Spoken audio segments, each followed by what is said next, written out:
spoon ఏది లేదు తీసుకురా ఇంట్లో ఆడుంది తెచ్చుకో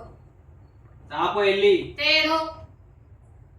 తీసుకురాపో నువ్వు తెచ్చుకోపో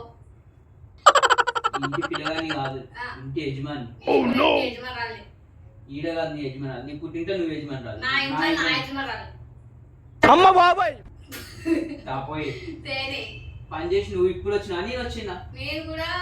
బయట పనులు చేసి ఇంట్లో పనులు చేసి అలసిపోతున్నా ఇప్పటిదాకా చేసిన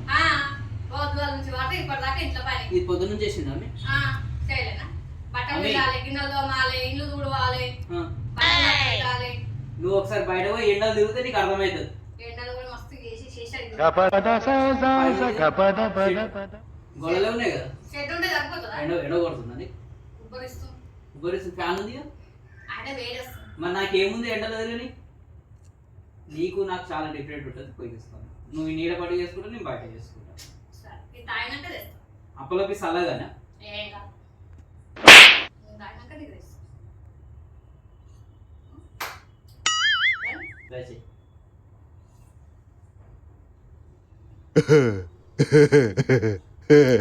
హలో